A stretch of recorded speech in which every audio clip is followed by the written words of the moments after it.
Yes, I'd like to welcome everybody to this special IOM talk on Tuesday afternoon. My name is Björn Egelmann. Today, as you may notice, we are in an English-speaking mode for this IOM talk. The IOM talk is our weekly live talk format where we invite ourselves some guests with which we talk about their topics, actual recent trends and developments within the field of the digital workplace, as well as the digital transformation of work. So this is our topics around our event activities that we as Congress Media are doing out there with the IOM Summit, which is providing the name also for all of this. But also we have our Digital Workplace Tech Forum, which is running tomorrow, for example, with also some international speakers in the morning. For example, Chris Tubbs, we have tomorrow morning, as well as Agnes Molnar. So we have some international speakers as well. But yes, this is what we're doing, well, on a daily basis and on a weekly basis.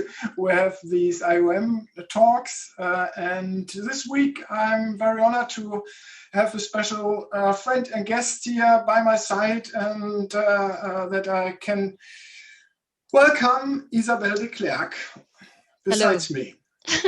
Hi, Isabel. Nice to see you again, Björn. I was just wondering 1 week ago when we first met, and it was already, I do not know whether you remember, but it was already in 2015. And I contacted you on Twitter because I saw that you were organizing a conference in Keulen. And I was, well, rather new in the topic, but I sent you a tweet telling you that you really had to invite me for the conference, and then you did. So, and I think it was a beautiful moment. So yeah, 6 years ago already. So you succeeded. Yes, I did. And there I also met like people like Alexander Kluge. Then I met maybe also Lucas Futre, Katharina Krenz, I don't remember. But then also they told me that I really should like translate my book that was written in English to German. And so the name of my English book is Social Technologies in Business. And then it was translated into German, and it's Vernetzt Arbeiten.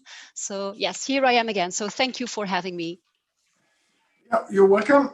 So you are a specialist in, for the topic of social collaboration or collaborative work. You have your own company running under the name of Connect, Share and Lead. Yeah, that's correct. You have been before with some corporate learning bigger corporate learning company as a lead evangelist in this field of new ways of learning, and moved from there to your own consultancy business. Yeah, you're working on lots of topic where you always try to connect these ideas that you have also in your company name: connecting, sharing, and leading. Yes, yes, indeed. Leading. Yeah. I think that's a very nice summary of what I do. And then of course this corona. How does connect, share, and lead come together? I think well, I was really it all started with Twitter and LinkedIn. Where I really found that I connect really easily with other people, that I could learn from them, that they could nourish me. And then I started in a second phase sharing my knowledge myself. And by sharing my knowledge, I even got more connections. I got nurture and interesting information from the community. And so all that leaded to more self-leadership. And in fact, it also allowed me to create my own business. And so this is, even after all these years, it's still a very strong tagline, like connecting with other people, then sharing your own knowledge, and then leading self-leadership. Yeah. The tagline, but the tagline is also the key notion and the key idea we should follow up on if we think about social technologies within the enterprise. Yes, indeed. But then I have to say that, so I have written this book in 2016, 2017, and then it was 2020, but the coronavirus. And then I have to say that it all came together. And so you told me that one of the reasons that you invited me was because I have written this LinkedIn article. Yeah. Yeah, no, we're coming up to this in a second, but still, I just wanted to emphasize again on this connect, share, and lead. So you told me your story, and within your story, it's really the core idea of why we should use some kind of social techniques in the digital working space. So we should connect with others, we should share knowledge, we should promote ourselves out there, working out loud, promote ourselves as an expert, have gained some authority, Yeah. and lead and help people finding together on topics and lead topics to some new emergent idea or something. Is Yes. this the right path that we should, in the ideal idea of social technology, follow up for? Well, it is one of the ideas that I am preaching. And I have to say, I've been working now on the topic since a couple of years, and I do have participants who afterwards send me cards and send me emails to say, like, thank you, Isabel, for this opening a new world to me, that I really found what they say really often is that they have found their voice. That sometimes they were stuck in their job, and that by just learning new things and being curious, and then connecting with other people, being part of a community, that they have found their way. And so my husband told me, even if you die tomorrow, even if you die tomorrow, you did something good. Well, we will see. You did something good for the world, because you made sure that people have found their way. So I think there's a lot of beauty in sharing knowledge and in participating in communities, and certainly in online communities. Yeah. So I'm still happy with the work that I am doing. So yes, and we have been discussing this already years on how we pave the road slowly, and the journey slowly to this result, in some ways, and then there was Corona. And then there's Corona, and you have to know, Björn, that I have published an article on LinkedIn. In fact, I was making dinner in the kitchen, and then my husband, he came in. It was in March, and he said, like, this Corona thing is really like your thing, and you have to write something about it. And so I went up to my computer, and I was writing a text, and my title was "Long Live Corona." And then I sent the newsletters to all my contacts on LinkedIn, and I had also some negative reactions from people who said, like, "Oh, shame on you, and how dare you?" And then I changed the title, like, "The Unexpected Advantages of Corona." But yeah, we have to admit that there are some unexpected advantages, that there are some positive effects. So I still would like to say, long live Corona. Okay. Mm-hmm. Yeah. If we're not talking about the medical consequences, yes, of course. Yes, of course. But certainly on the consequences that companies now have to be digital. Yes, indeed. And in fact, Corona was a kind of a catalyst.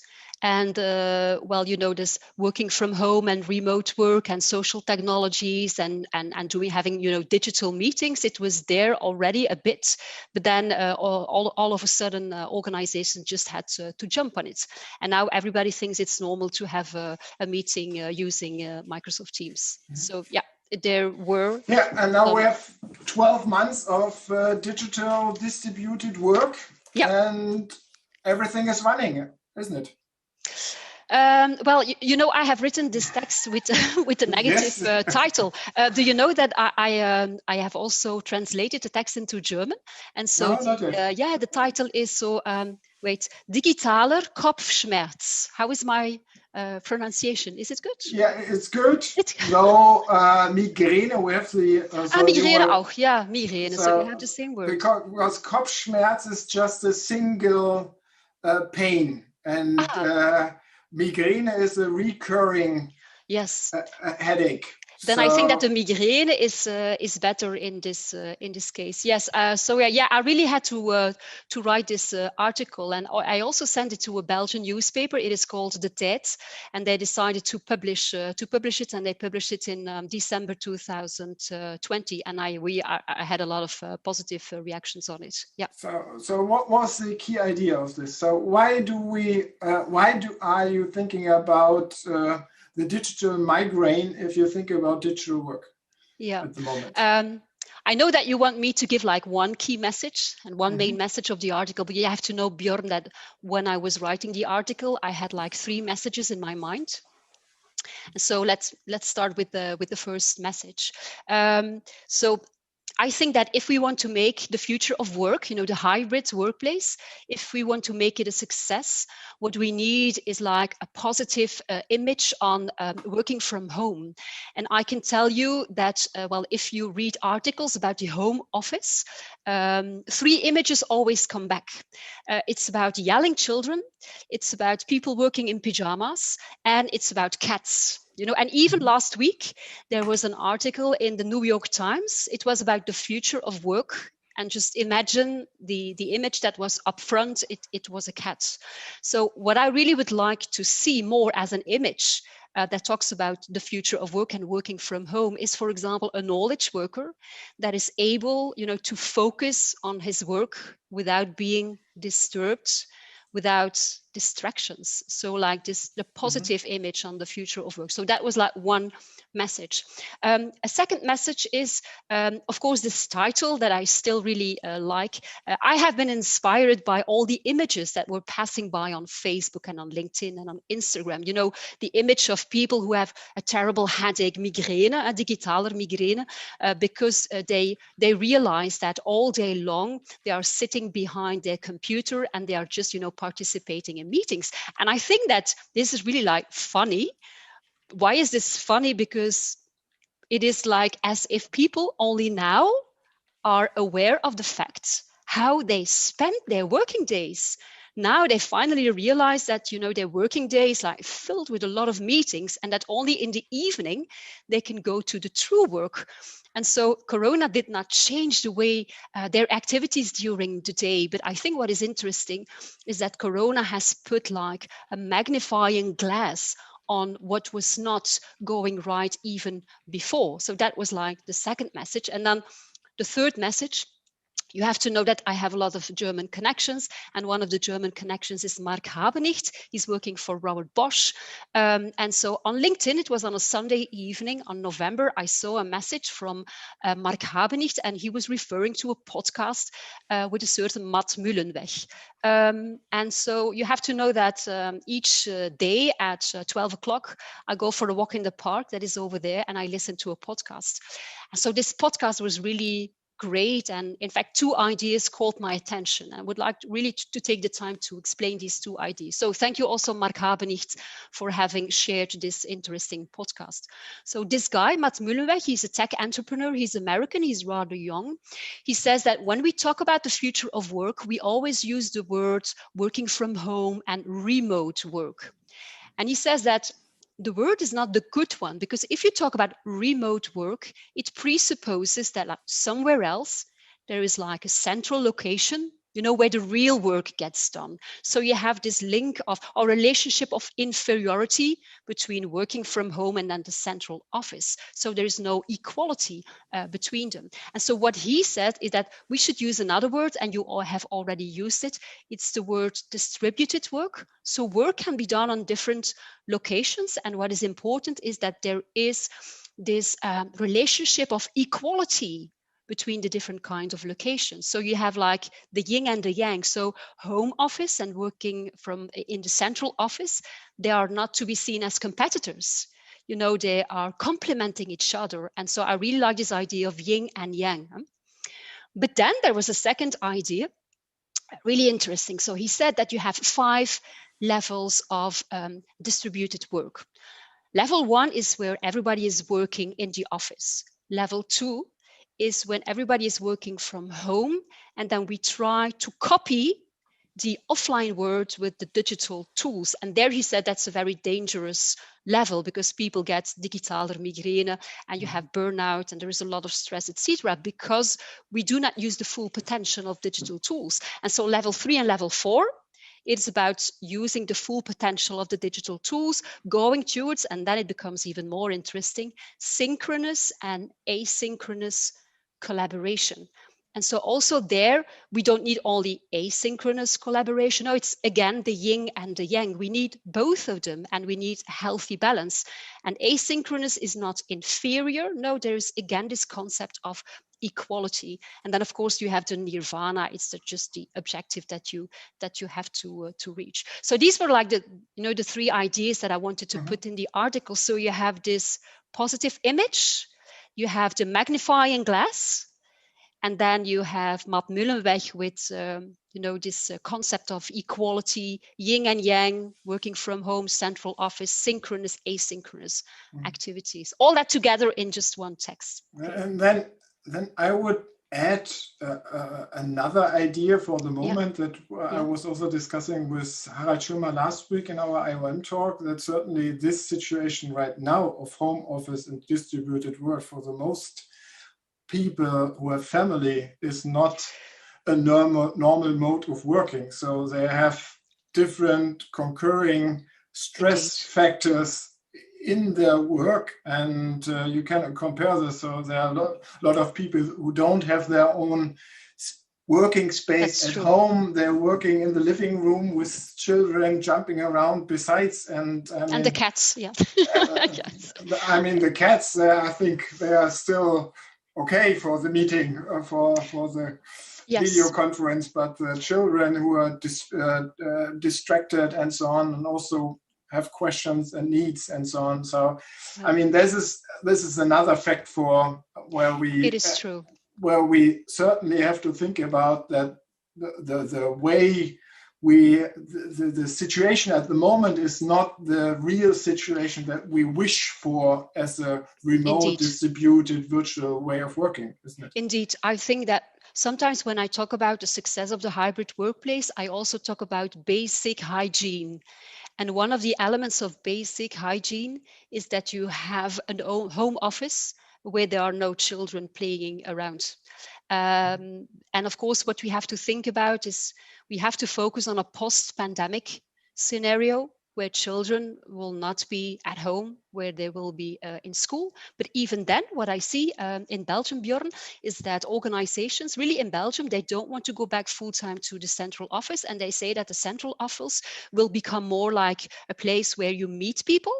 But there, I'm not always positive about that, because sometimes people will not have the basic hygiene at home, even when the children are in school. So I think that the central office should be a place. The children are also come. They are not staying 24 hours in school. So no, that's true. But I think that the central office still needs to provide like rooms where people can work in focus. So it's and also like a yin and a yang, because not everybody will have the possibility to work from home. We might also think about a disconnection of time and space of working. So, and with this, we are also at your idea of the asynchronous working. But certainly, if we think about distributed work, we might also think that my team members are not working from 9 to 5, but they're working from 3 in the afternoon to 11 o'clock in the evening and doing their job. I mean, and fulfilling also their tasks in an asynchronous way. Then, I mean. Of course, but then of course you still have to talk with the team about the moments that you really want to spend together. So there the team has an important role to play, because as an individual you can take some decisions, but you cannot take these decisions on your own. But what I see, Björn, let's spend some time on your thoughts, what you're thinking about the asynchronous activity, Yeah. working activity. What is it for you? So Yes, what yeah, does it mean? yeah. When I talk to people, I also realize that sometimes, well, in general, the concept is not known yet. So we are still in a very premature phase. And when I give an explanation to people, I do it like this. I say that, okay, you have synchronous activities, like, for example, a telephone call or a live webinar. And it means that you have to respond right away. You have to be there. It's like more action oriented. And it's good, but it has a bit like the tyranny, what I call the tyranny of immediacy, the tyranny of availability. And so what you need is also a combination, again, the yin and the yang, a healthy balance with asynchronous activities, like, for example, and then I give as example the dialogue that you see on LinkedIn, or, for example, in channels in Slack or in channels in Microsoft Teams.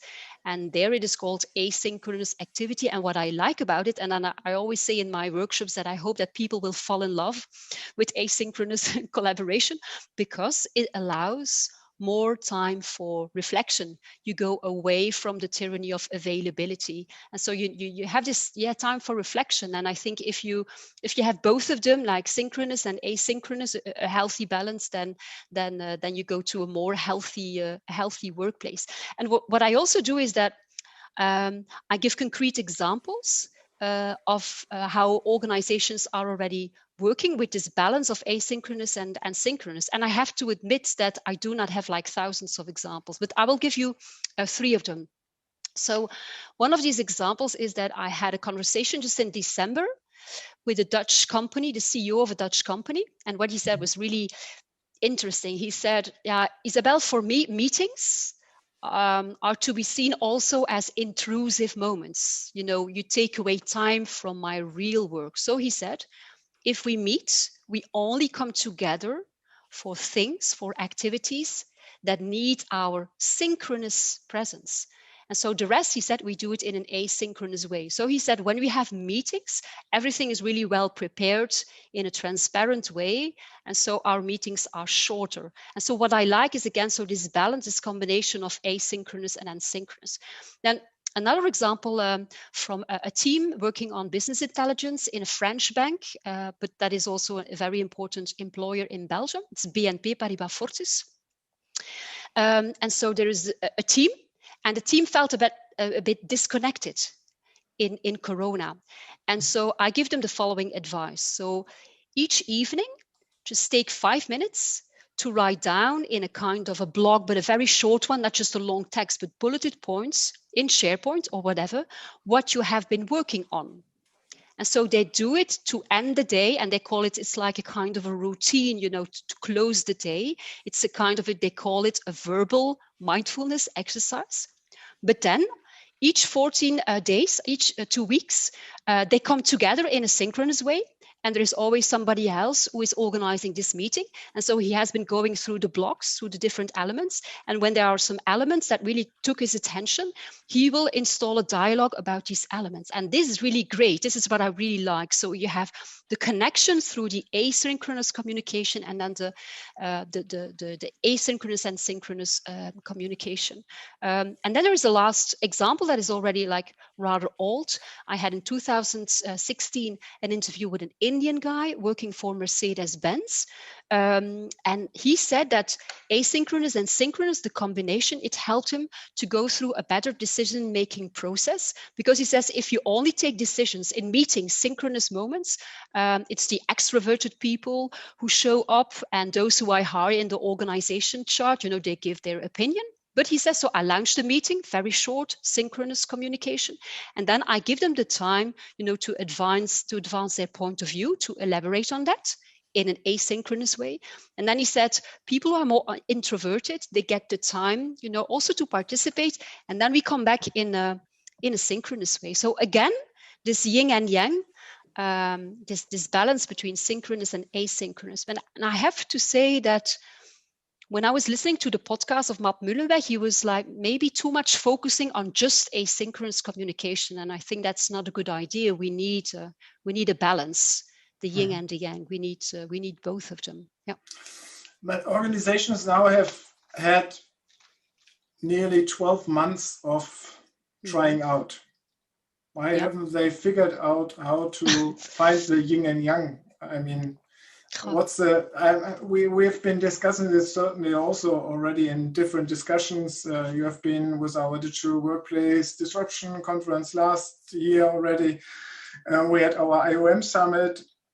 And certainly in each conference, we are saying that, well, there was a big advance in terms of adoption of Teams rooms, certainly. So people are now on the platforms, they have access. And they use it in a synchronous way.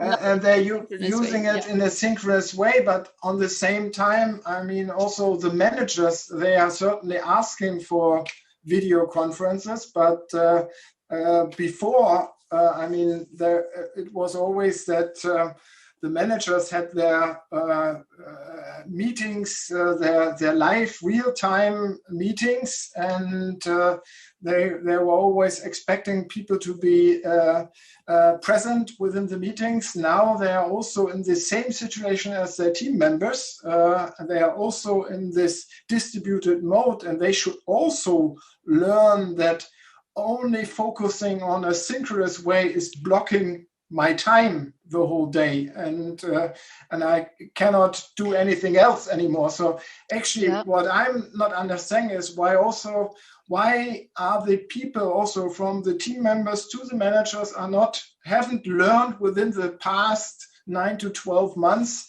that there should be another way of working.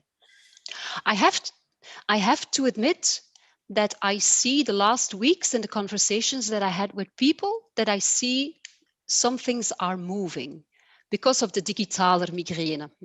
And so, for example, I had a conversation with Novartis, pharmaceutical industry, and they said, for example, this idea of blocking, scheduling focus time to work on important tasks.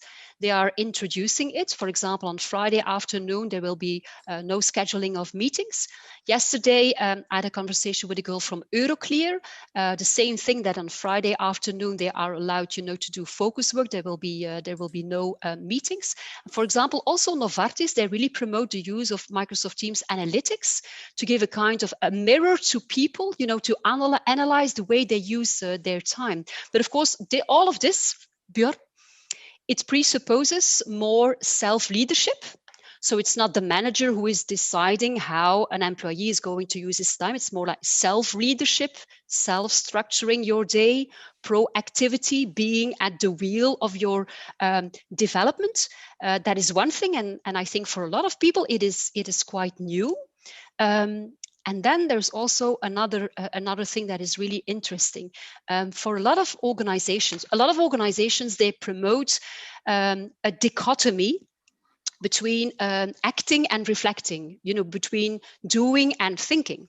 And of course, asynchronous communication, it presupposes that you take the time to reflect and that you are allowed to reflect. But of course, in old ways of working, you have the manager who is allowed to reflect and the other that just have to, to execute. And now what I say is that, again, the yin and the yang. Work is about action and reflection. And just like last week, I found a very interesting quote from a French philosopher, and I will give you the English explanation of what he said. He said, "We should all think like a man of action, but we should also act like a man of thought." So there is no action, and reflection is both integral part of work. And so this idea is completely new, but some things are changing. So for example, 2 months ago, I had a webinar for Engie, and what they do is that I had to encourage engineers worldwide to exchange their knowledge, to share their knowledge. And they said their tagline was like, sharing your knowledge is not something that you do on top of your job, it's just integral part of your job. And I think that's a good sign, because of course you can only share your knowledge if you take the time to reflect upon what you know and then share it with others in order to become a stronger professional yourself, but also to make sure that other people can, exploit the collective knowledge.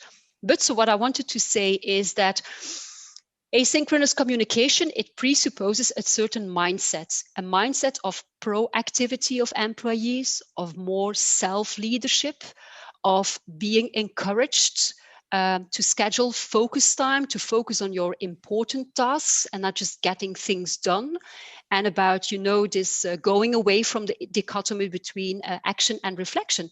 And that is, how do you say that? It is a profound shift, and it will take some time. Yeah. Well, if we think about why we are not further than we are at the moment, we are often asking the question of, pointing at the challenge of enabling people for this new type of working. So what do you see? What are the needed competences and skills for people to work in this yin and yang way? And then they can also decide themselves what the best way of working. So Yeah. what do you think? What is needed to be enabled? Yeah.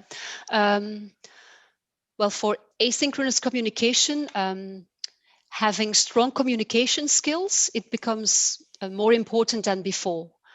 So being able to communicate in a concise and in a sexy and in a structured way, that is more important. But I think the skill is not that difficult to develop. What is more difficult to develop is this mindset of taking your professional life into your own hands. This idea of proactivity, this idea of being convinced about the fact that reflecting upon what you do each day is also working. That is completely new. And on the other hand, I sometimes think that what I am promoting is such, common sense. But still, it is as if we have forgotten to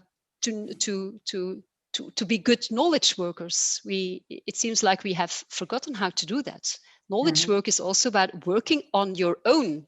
Sometimes I also talk about the tyranny of the team, that we have to be always available for other people. No, it's not like that. In my book, I have written that knowledge workers should be allowed not to be available like 1 hour a day, just to focus on important tasks, and not to be available for managers maybe who want to control them.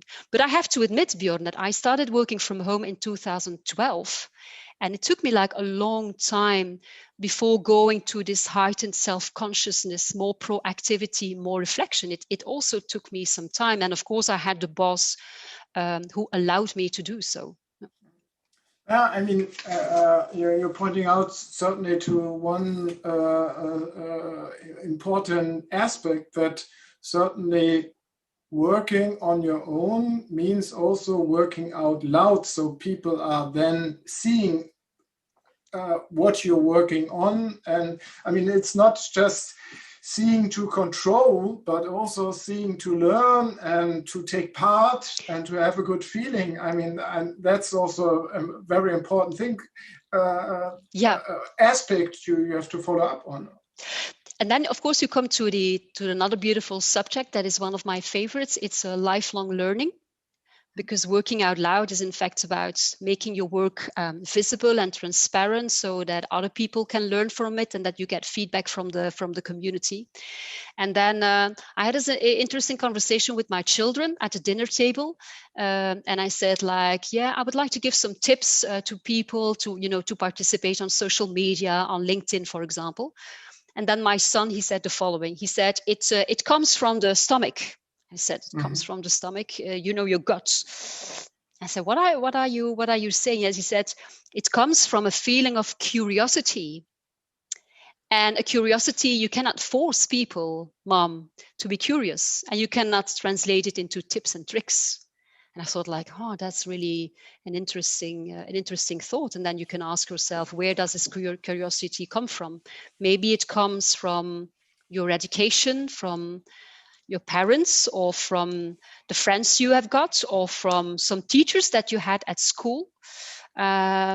And in Belgium, there is this discussion that our schools are not good and that they are killing creativity. But I do not believe. It's everywhere. But I have to say that my children, they went to a school, and it was a very good school, and they had very good teachers, and they were encouraging them to be curious. So I do not believe this idea that schools are killing everything. So I really do not agree. But this, yeah, lifelong learn, yeah. Maybe micromanagement is then It will kill. Yes, absolutely. Absolutely. But then, of course, we should not forget that managers were also trained. I think if you look at big business schools and at the programs of big business schools, that a lot is about, managing people, also about change management. If I read articles about change management, it's about treating other people as children. How can we manipulate them? So yes, there's a lot of people who are still shaped in this way to command and control. Yeah. So indeed, there is a lot that depends on the culture of the organization, and it depends also on your boss, because if your boss does not allow you to focus and to develop more self-leadership, then, well, that's a difficult situation. I remember that I had a conversation with somebody, I'm not going to give you his name. It was like 5 years ago. And I said, yeah, the future of work is that people develop more self-leadership, that they reflect upon the added value that they create. Mm-hmm. And he said, reflecting about adding value of people, it's the manager's task. I said, mm-hmm. Oh my God, yeah. I mean, it's the manager's task, and then also this process of reflecting and so on. This is also very academic and rational. So I would rather go with your son. We have to come back to be more curious and have this as a gut feeling that curiosity, I mean, at the end kills the cat. I mean, that's what's all about. So we have to follow up for the curiosity and find out what's new behind anything else. Yeah, but what I like now about simply the internet is that, well, I remember I was born in 1968. That's a long time ago. And I remember that when I wanted information as a child to give a presentation in school, that my father, he had to bring me, to the library. It's not that long time ago. And now we have like podcasts. We have like so much information that is all for free. And of course, we have to be very critical about the information that we found. But for example, the things that you find on Spotify podcasts, it's just great. So there is a lot of to be curious about, but it cannot be enforced. Yeah, and I think it depends a bit also on the education and on the parents and on the setting where you pass through. Yeah. So what are your recommendations? How we better perform on this journey to the new way of working? So how are organizations getting better used to this yin and yang approach and enable their people to this yin and yang approach that you're talking about? Well, I'm convinced about the fact that of course, who do I talk to? It's maybe with organizations who are already talking about the future of work. But for example, I've been talking to Carglass, to Novartis, to Telenet. And so what I see is that, the yin and yang about making people reflect upon where they want to work according to it's Monday, so I work from home, but according to, okay, what is the activity that I want to do? And so I choose my location. In Belgium, it is a clear discussion. Everybody is okay with that. So that is the yin and yang, different locations. The yin and yang about, asynchronous communication, it's coming up. And so, for example, 2 weeks ago, there was a conversation between CIOs, so not human resources managers, but CIOs. And it was a very nice dialogue, and they called it mental ergonomy. So the fact that we are stressed by digital, so this digitale migraine, it brings up the discussion of we need more focus on mental health, on focus, etc. So I see this conversation coming up. So yes, I am positive. Yeah. But then I had this also in other discussions already, that we're opening up always another box, that we are also have to solving the problem of better working together. So we have to solve this the self-reflection, this managerial approach, and so on. And what you were talking also about the work-life balance, and so on, and our idea on this. So do we still have to wait until all these other boxes are solved that we can solve the challenge of a better way of working? It will. It's a slow process, and I'm convinced about the fact that this Corona crisis has been like a kind of a catalyst. If you see how people work now, compared with how they were working last 2 years, then the difference is already huge. There are, for example, a lot of organizations that tell me, like 1 year ago, working from home, it was even forbidden, and now it's normal. But we still have a long way to go. But I think it goes with, I don't know how to say that in English. Het gaat met schokjes, like things mediocre. Mediocre, you have the English word. So. Yeah, so you have like these small movements going on, and then you make a kind of a shock. But it is going very slowly, and of course you will also have like different kinds of speed between different organizations, and maybe within an organization, one team will work in an asynchronous, synchronous way, and other teams won't do it. But I see, when I see 2015, the first time that we met, and now, yes, I see some differences. Yeah, and also just and when you look at 2025, what you're seeing in 2025? that is too far away. I'm not like the gypsy woman that can then predict the future.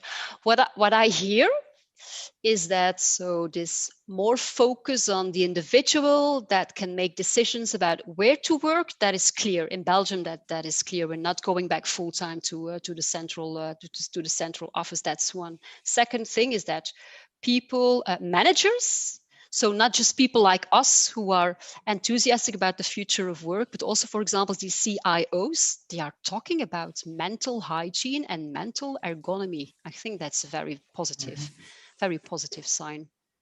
And we will see what happens. And also maybe we are shaping the future, Björn. Yes. No, but I'm rather positive, and we will see what happens. But of course, it does. Rome was not built in a day, and we will see what happens the following months. Yeah, that's true. And of course, now I see some people nostalgic about the office, and I think it's quite normal, because it's like scarcity. Scarcity creates this appetite for what is not now there. But I'm sure. Is it the scarcity, or is it the effects or the problems they're having with the digital migraine, because they are feeling too stressed at the moment, because there's one meeting after the other, and there are concurrent meetings going on. There's one but if at the same time as the others.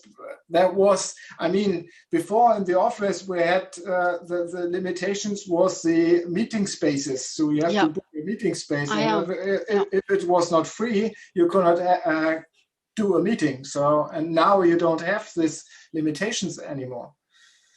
Yeah, but yes, I repeat that. For example, Novartis, they told me our meeting policy is different now, and now we have meetings 20 minutes or 50 minutes, but not an hour anymore. So I see things like that, but it is also scarcity.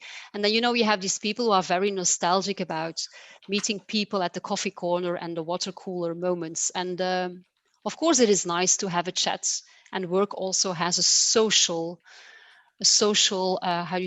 value. Sometimes what people tell me, that maybe is like the last thing that I would like to say, is that people tell me that, Isabel, what you are preaching is like a kind of a military discipline. about your working day, you know, starting each day at the same day, ending it at the same day, starting with a routine, ending it with a routine, with, you know, your focus. Starting at 4:30, doing some sports and doing some Yeah, something like that. meditations, Yes. reading a book. Yes, something like that. And then they say like, oh, so this is like, you know, military discipline. And then two things come up in my mind. I am convinced about the fact that military discipline and like this kind of rigidity, you know, it guarantees a lot of productivity. So it means that I can stop my working day at 5 o'clock or 5:30, and then afterwards I can do other stuff. That's one thing. So rigidity allows productivity, number one. And number two is that there I'm a bit stuck. People say, okay, but that you don't have the spontaneous interactions, informal moments. But I have to say that, well, just before we started, we also had like a kind of an informal moment. And when I have a meeting, in fact, normally I join like 2 minutes before, and then I have an informal chat with people. And even during that meeting that is well structured, I have this curiosity again, this interest in going to the other persons and see how they interact. So there again, it's like yin and yang. It's like a bit of chaos, but a lot of military discipline to guarantee productivity. And so to be able to stop your working day at 5 o'clock, 5:30. Yeah. So it's 5:15. We Yeah. have to stop. Great. Yeah, but thank you for the nice chat, Björn. And I heard some, how do you say that, some cynicism, or maybe you're a bit disappointed about the slowness with which organizations change. Not at all. Thank you, Isabel, for your time. Okay. Yes. Thank you for the great discussions. Yeah. We had quite some spectators out there, viewers on the stream. Makes me happy. And certainly people have the chance of watching this afterwards. Yeah. Thank you for everybody who were following us. I like again point to our digital workplace tech forum, which is that is running tomorrow. If you're, well, it's mainly in German, so it's probably more or less something for people, for German people. But we have a lot of practices and so on this part, very much on the technology concepts of the digital workplace, but certainly also on the adoption topic. But then we have also more IOM talks coming up each week on Tuesday afternoon at 4:30. Next week we have again a German talk with Lukas Fütterer and his wife Sophia Rüdiger. We're talking certainly about this equivalence of work and life balance and so on, and what we should think about in this digital age, certainly also taking up some ideas we have discussed today. So that's on the schedule for next week. And yeah, please stay in touch with us, and we are out at this point. Thank you for watching. Stay safe out there. Yes, bye. Bye-bye.